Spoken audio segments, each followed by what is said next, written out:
बीजापुर में एक बार फिर सियासी और प्रशासनिक हलचल तेज हो गई है। रहित भारतीय पक्ष ने जिला प्रशासन के खिलाफ गंभीर आरोप लगाते हुए डिप्टी कमिश्नर को एक आधिकारिक शिकायत सौंपी है। पार्टी के नेताओं का आरोप है कि सरकारी योजनाओं के इम्प्लीमेंटेशन में कई तरह की अनियमितताएं और भ्रष्टाचार हो रहा है, जिससे आम जनता को मिलने वाली सुविधाएं प्रभावित हो रही हैं। इस शिकायत में कई महत्वपूर्ण मुद्दों को उठाया गया है और संबंधित अधिकारियों के खिलाफ जांच कर कड़ी कार्रवाई की मांग की गई है। रहित भारतीय पक्ष का कहना है कि जनता के हितों को नजरअंदाज किया जा रहा है और सरकारी तंत्र में जवाबदेही की कमी नजर आ रही है। अब सबकी नजरें जिला प्रशासन पर टिकी हुई हैं। क्या इन आरोपों की जांच होगी? क्या दोषियों पर कार्रवाई होगी या फिर ये शिकायत भी फाइलों में दब कर रह जाएंगी? बीजापुर की सियासत और प्रशासन से जुड़ी बड़ी खबर पर हमारी नजर बनी हुई है। आप इस मामले में क्या कहना चाहते हैं, कमेंट करके जरूर बताएं। बीजापुर से रिपोर्टर साहिबलाल हिप्परगी की एक खास रिपोर्ट। ಜಿಲ್ಲಾಧಿಕಾರಿಗಳ ಮುಖಾಂತರ ಮಾನ್ಯ ಮುಖ್ಯಮಂತ್ರಿಗಳಿಗೆ ಏನಪ್ಪ ಒಂದು ಸಾರ್ವಜನಿಕರಿಗೆ ವಿದ್ಯುತ್ ಸಂಪರ್ಕ ಕೊಡ್ರಿ ಕೆಲಸದಿಂದ ನಾವು ರ್ಯಾಲಿ ಮುಖಾಂತರ ಬಂದು ಜಿಲ್ಲಾಧಿಕಾರಿಗಳು ಕೊಡಾಕತ್ತೀವಿ. ಅದಕ್ಕೆ ನಾನು ಹೇಳಕ್ಕೆ ಇಷ್ಟಪಡೋದು ಇಷ್ಟೇ, ಸಾರ್ವಜನಿಕರಿಗೆ ಏನಪ್ಪ ವಿದ್ಯುತ್ ಸಂಪರ್ಕ ಇದೆ, ವಿದ್ಯುತ್ ಸಂಪರ್ಕ ಒಂದು ಆಧಾರ್ ಕಾರ್ಡ್ ಕೊಡಬೇಕು. ಆಮ್ಯಾಗ ಪ್ರೂಫ್ ಆಫ್ ಓನರ್ಶಿಪ್ ಏನು ಜಾಗ ಖರೀದಿ ಪತ್ರ ಇರ್ತೈತಿ ಅದ್ರ ಒಂದು ಕಾಪಿ ಕೊಟ್ರೆ ಕರೆಂಟ್ ಕೊಡ್ಬೇಕಂತ ನಾ ಕರ್ನಾಟಕ ಸರ್ಕಾರಕ್ಕೆ ಆಗ್ರಹ ಮಾಡ್ತೀವಿ. ಈಗಾಗಲೇ ಒಂದು 2 ರೀತಿಯಿಂದ ಕೊಡಕ್ಕೆ ಚಾಲು ಮಾಡಿದ್ದಾರೆ. 1200 ಸ್ಕ್ವೇರ್ ಫೀಟ್, ಆಮೇಲೆ 2400 ಸ್ಕ್ವೇರ್ ಫೀಟ್ ಕೊಡಕತ್ತಾರೆ. ಅದ್ರಲ್ಲಿ ಏನದಪ್ಪ ಗೊಂದಲ ಇದೆ, ಏನು ಉತ್ತಾರಿ ಕೊಡಬೇಕು, ಖರೀದಿ ಪತ್ರ ಕೊಡಬೇಕು, ಈ ಟೈಪ್ ಗೊಂದಲಿದೆ. ಬಕ್ಷೀಸ್ ಪತ್ರಗಳ ಸಂಖ್ಯೆ ಕರೆಂಟ್ ಕೊಡ್ಬೇಕಂತ ನಾನು ಆಗ್ರಹ ಮಾಡ್ತೀನಿ ಮುಖ್ಯಮಂತ್ರಿಗಳು. ಸರ್ ಬಡವ್ರು ಏನ್ ಮಾಡ್ಬೇಕು? 1200 ಸ್ಕ್ವೇರ್ ಫೀಟ್ 2400 ಸ್ಕ್ವೇರ್ ಫೀಟ್ ಅಂತಂದ್ರಿ ಸರ್ ಬಡವ್ ಏನ್ ಮಾಡ್ತಾವ? ಒಂದ್ ರೂಮಿನ ಜಾಗ ಇರ್ತಾನವ, ಅಂತ ಏನ್ ಮಾಡಕ್ ಸಾಧ್ಯ ಐತಿ? ಈಗ ಅದೇ ಹೋರಾಟ ಅದಕ್ಕೆ ನಾವು ಮಾಡಕತ್ತಿದೀವಿ. ಸರ್ಕಾರದ ಮೇಲೆ ಒತ್ತಡ ಯಾಕೆ ತರಾಕತ್ತೀವಪ್ಪ ಅಂತಂದ್ರೆ ಏನ ಒಂದ ಬಡ ಜನರ ಒಂದು ಕಷ್ಟ ಸುಖಗಳು ಏನು ಎಸಿ ಕಾರ್ಯ ಕುತ್ಕೊಂಡು ಅಡ್ಡಿರ್ತಾರ, ಅಲ್ಲಿ ವಿಧಾನಸೌಧದಾಗ ಎಸಿ ರೂಮ್ನಾಗ ಕುತ್ಕೊಂಡು ಅಡ್ಡಿರ್ತಾರ, ಅವ್ರಿಗೆ ಗೊತ್ತಾಗುದಿಲ್ಲ. ಆಮ್ಯಾಗ ಈ ಒಂದು ಕರೆಂಟ್ ಬಗ್ಗೆ ಯಾವೊಬ್ಬ ಜನಪ್ರತಿನಿಧಿಗಳು ಇದಕ್ಕೆ ಪ್ರತಿಕ್ರಿಯಿಸಿಲ್ಲ.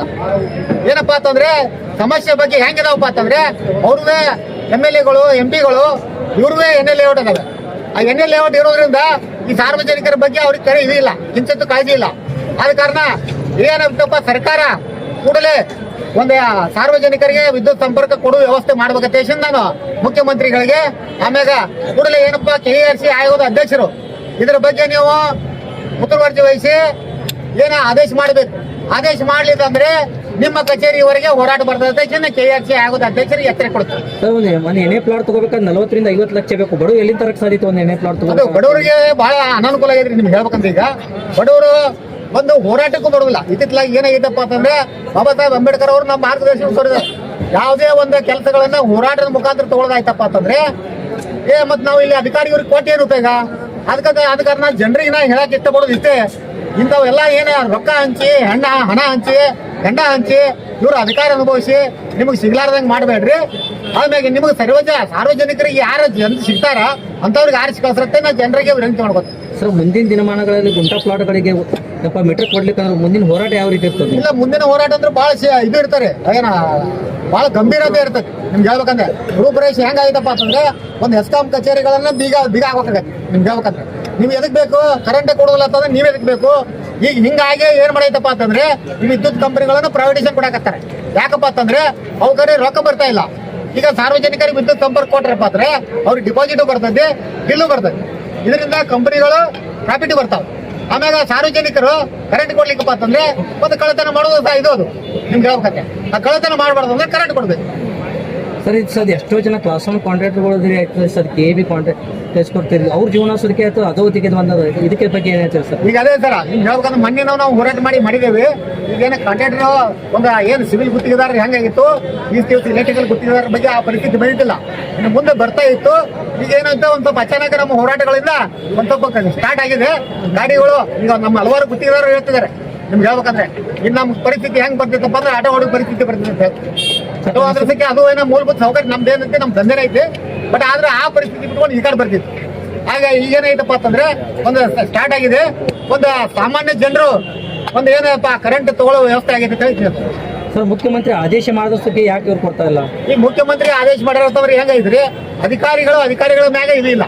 ಏನಪ್ಪಾ ಅಂತಂದ್ರೆ ಎಕ್ಸಿಕ್ಯೂಟಿವ್ MD ಹೇಳ್ತಾರೆ, ಚೀಫ್ ಇಂಜಿನಿಯರ್ ಕೇಳಲ್ಲ, ಚೀಫ್ ಇಂಜಿನಿಯರ್ ಹೇಳ್ತಾನ SC ಕೇಳಲ್ಲ, SC ಹೇಳ್ತಾನ E ಕೇಳಲ್ಲ, E ಹೇಳ್ತಾನ AWB ಕೇಳಲ್ಲ. ಆ AWಗಳು ಬಿಟ್ಟಿರೋದ್ರೆ ಸೆಕ್ಷನ್ 10 ಅಂದ್ರೆ ಅವ್ರದೊಂದು ಕಾನೂನು ಬೇರೆ. ಅಂದ್ರೆ ಅಧಿಕಾರಿಗಳಿಗೆ ಸರ್ಕಾರದ ಮಾತಿನ ಕವಡೆ ಕಾಶಿ ಕಿಮ್ಮತ್ತಿಲ್ಲ ಅಂತ ಕಿಮ್ಮತ್ತಿಲ್ಲ ಆಮೇಲೆ ಇನ್ನು ಜನಪ್ರತಿನಿಧಿಗಳಂದ್ರು ಅದನ್ನ ಕೇಳಕ್ಕೆ ಅವರು ಇದಿಲ್ಲ. ಜನಪ್ರತಿನಿಧಿಗಳು ಯಾಕೆ ಕೇಳ್ತಾರೆ? ಅವರೇ ಪ್ಲಾಟ್ ಹಾಕ್ಯಾರ ದುನಿಯಾದು. ಅದೇ ಹೇಳ್ರಿ, ನಿಮ್ಗ ಉಸ್ತುವಾರಿ ಸಚಿವರು ಅಂದ್ರು ಪೂರ್ತಿ ಇದು ಹೇಳ್ಬಿಟ್ಟಾರೆ.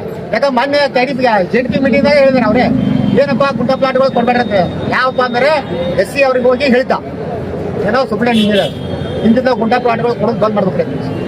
ಆ ಒಂದು ರೆಫರೆನ್ಸ್ ಇಟ್ಕೊಂಡು ಮಾನ್ಯ ಉಸ್ತುವಾರಿ ಸಚಿವರು ಕೊಡ್ಬೇಡ ಹೇಳಿದ್ರು. ಈಗ ಆದೇಶಗಳಾಗಿದ್ದಾವೆ, ಆದೇಶಗಳು ಉತ್ತಾರಿ ಕೊಡತಾರೆ. ಮತ್ತೆ ಬಕ್ಷಿಸ್ ಪತ್ರಗಳು ಚಾಲೂ ಮಾಡ್ಬೇಕಂತ ನಾನು ಸರ್ಕಾರಕ್ಕೆ ಆಗ್ರಹ ಮಾಡ್ತೀನಿ. ತಮ್ಮ ಹೆಸರು? ಮಲ್ಲಿಕಾರ್ಜುನ ತೆಂಗಾಳ ದೇಶದಿಂದ ರೈತ ಭಾರತ ಪಕ್ಷದ ರಾಜ್ಯಾಧ್ಯಕ್ಷ. ಗುಂಟ ಪ್ಲಾಟ್ ತಗೊಳ್ಳದೆ ಬಡ ಜನ, ಎಲ್ಲ ಸಮುದಾಯದ ಬಡವರು ಅಲ್ಲಿ ಹಳ್ಳಿಗಳಿಗೆ ಕೆಲಸ ಇಲ್ಲ, ಇಲ್ಲಿ ಏನಾರು ಒಂದು ಕೆಲಸ ಮಾಡೋಣ ಅಂತೇಳಿ ಹಳ್ಳಿಯಿಂದ ಇಲ್ಲಿ ಒಂದು ನಗರಕ್ಕೆ ಧಾವಿಸ್ತಾ ಇದ್ದಾರೆ.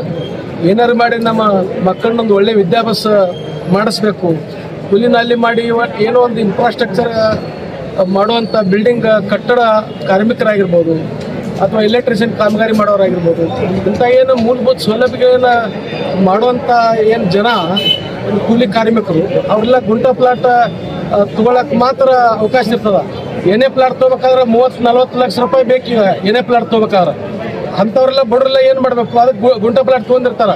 ಗುಂಟ ಪ್ಲಾಟ್ ಎಲ್ಲ ತೊಗೊಳಕ್ಕೆ ಅವಕಾಶ ಇಲ್ಲ ಅಂತೇಳಿ ಅವ್ರಿಗೆ ನೋಟ್ರಿ ಆಗಲಿ ಆ ಬಕ್ಷಿಸ್ ಪತ್ರ ಆಗಲಿ ಕೊಟ್ಟಿರಲಿಲ್ಲ ಅಂದ್ರೆ ಅದು ಮತ್ತೆ ಈಗ ಸರ್ಕಾರ ಇಂಥವ್ರಿಗೆ ಏನೊಂದು ನಗರದೊಳಗೆ ಏನು ಪ್ಲಾಟ್ ಹಾಕ್ತಾ ಇದ್ದಾರಲ್ಲ, ಏನೇ ಪ್ಲಾಟ್ ಹಾಕ್ತಾ ಇದ್ದಾರೆ ಅವ್ರಿಗೆ ಸರ್ಕಾರನೇ ಒಂದು 50% ಬಡವರಿಗೆ ಅಂತೇಳಿ ಈಗ ಹೆಂಗೀಗ ಈ ಕೇಸ್ ಯಾವುದು ಈ ಗೃಹ ಮಂಡಳಿ ಅವ್ರು ಕೊಡ್ತಾರಲ್ಲ, ಈಗ ಕರ್ನಾಟಕ ಗೃಹ ಮಂಡಳಿ ಅವರು ಬಡವರಿಗೆ 20-30 ಸೈಟ್ ಮಾಡ್ತಾರ.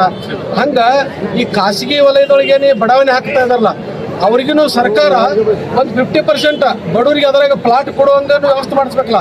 ಅದ್ರಾಗ 50% ಈ ಪ್ಲಾಟ್ ತಗೊಳ್ಳೋರು ಒಂದು 50% ಸಬ್ಸಿಡಿ BPL ಫಲಾನುಭವಿದವ್ರು ಅಂತ ಪ್ಲಾಟ್ ತೊಗೊಳಕ್ ಅವಕಾಶ ಇರ್ತದೆ.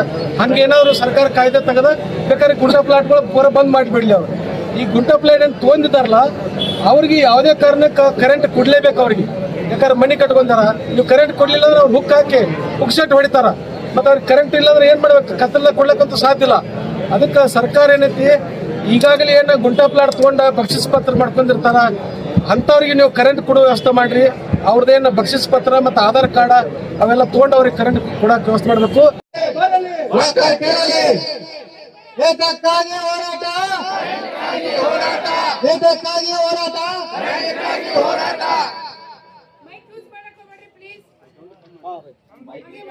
ಹಲೋ,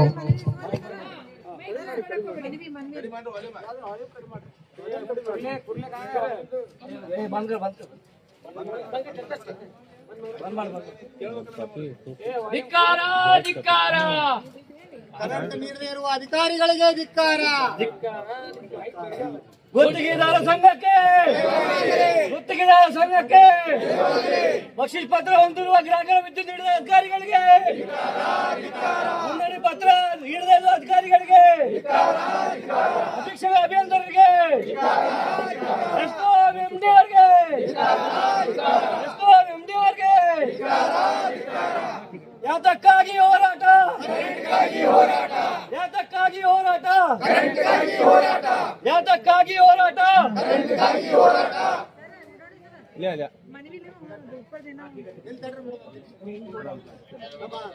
ಬಸವನಗುಡಿ ತಾಲೂಕಿನ ಮಾತಾಡ್ರಿ ಒಬ್ರು ಯಾರ್ರಿ?